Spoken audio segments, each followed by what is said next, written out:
After watching a time and mind-bending experience like Tenet, you might think the Odyssey will leave you confused after watching. However, the Odyssey is a movie epic that explores Greek themes on a massive scale and does not delve into the heights of Nolan's Tenet-like movements. Help me go home. Directed by Christopher Nolan, The Odyssey is a $250 million, 3-hour historical epic that adapts Homer's classical poem through Nolan's signature non-linear lens. No one could stand between me and home, not even the gods.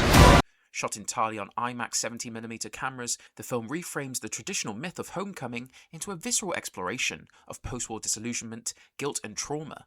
Going in to watch this movie, it didn't feel as long as the film actually was. The action moved with a pace, keeping you hooked on what was going to happen next.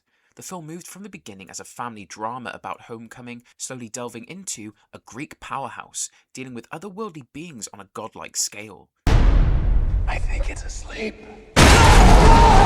There are great performances all around with such a large, well-known cast. The amount of big names in this movie were as otherworldly as the Greek gods themselves.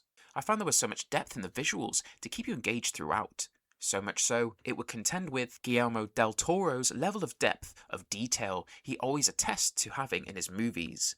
When we get to the signature Greek horse from Homer's poem, it is depicted very differently to the likes of the movie Troy, where inside the horse it is not as nice to be staying in as you would think, where the soldiers having to spend time in there on the beach are dealing with a very crowded and elemental situation. Let's go! It's clear this movie will garner attention with awards, and can very well be Nolan's second Best Picture Oscar win after Oppenheimer.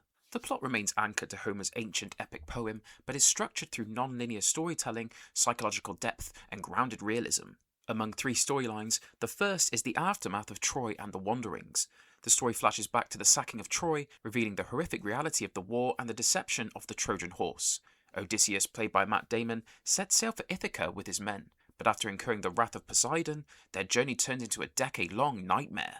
The second is Ogygia, the present, framing story. In this timeline, an amnesiac, war-weary Odysseus resides on the island of Ogygia with the nymph Calypso, played by Charlize Theron. As Calypso helps him process his trauma and PTSD, Odysseus gradually recounts his past adventures and the tragic fates of his men. The third timeline is the siege on Ithaca. 20 years after Odysseus left, Queen Penelope, played by Anne Hathaway, resists a ruthless group of suitors on Ithaca, led by the malicious Antinous, played by Robert Pattinson.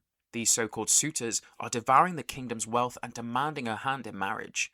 Meanwhile, their adult son, Telemachus, played by Tom Holland, sets out to learn if his father is still alive, seeking counsel from John Bernthal's King Menelaus. Promise me you will come back. What if I can't? Matt Damon's lead role in his third Nolan film. Following supporting turns in Interstellar and Oppenheimer, Matt Damon took centre stage in this film as Odysseus. Damon had to undergo grueling open-water endurance training, as well as tactical combat training for this film's climax. The massive supporting cast of this movie features the likes of Tom Holland as Telemachus, Anne Hathaway's Penelope, Zendaya as Athena, Robert Pattinson as Antinous, Lupita Nyong'o in dual roles as Helen of Troy and Clytemnestra, Charlize Theron as Calypso, John Bernthal as Menelaus, and John Leguizamo as Eumaeus. Bringing it all. Full-scale ancient Greek ships. Rather than attempting to film inside water tanks against green screens, the production decided to construct functional, full-scale ancient Greek triremes and sailed them through real Mediterranean currents. This is to be expected for a Nolan-esque film where Christopher Nolan is willing to go to lengths to get the most realistic shots. A 60-foot practical Trojan Horse. In the film's opening prologue, which features the brutal sacking of Troy, this also includes a hand-built 60-foot wooden Trojan horse, built to be set on location. This horse serves as a thematic bridge exploring the horrific fallout of ultimate warfare.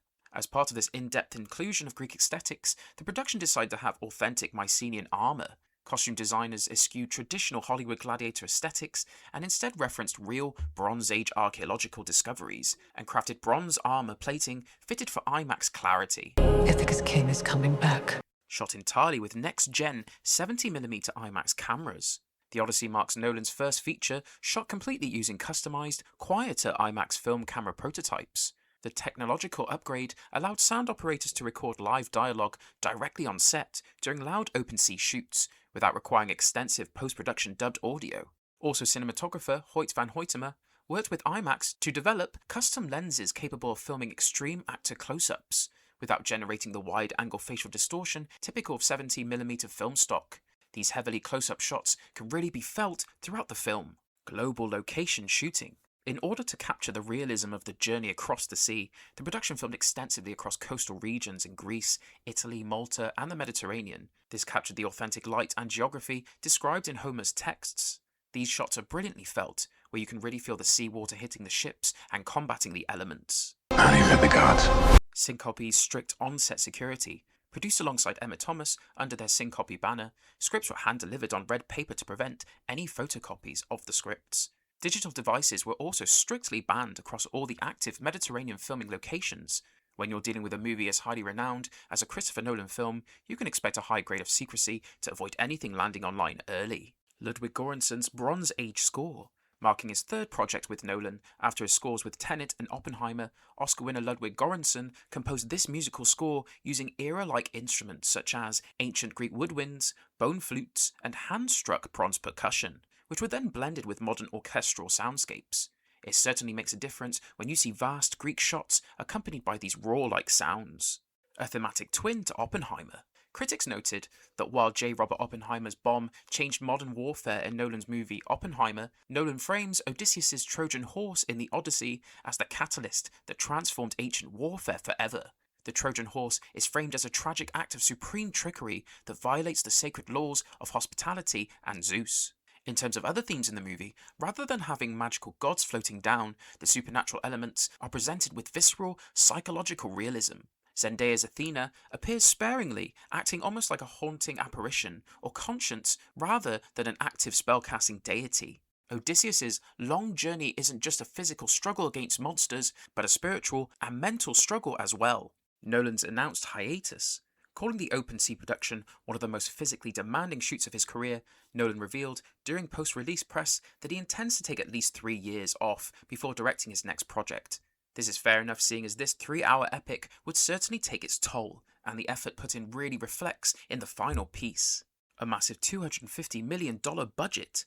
Backed by Universal Pictures, Nolan was granted a reported $250 million production budget, making it one of the most expensive original historical mythological epics ever produced. That's saying something, considering all the massive scale historical features previously produced before it. The film debuted on July 17, 2026 to a massive $264.1 million global opening weekend, marking it the largest global box office opening of Christopher Nolan's career. And there you have it. That was your movie breakdown of the film The Odyssey. I hope you enjoyed this video and have a great day. I'll see you in the next one.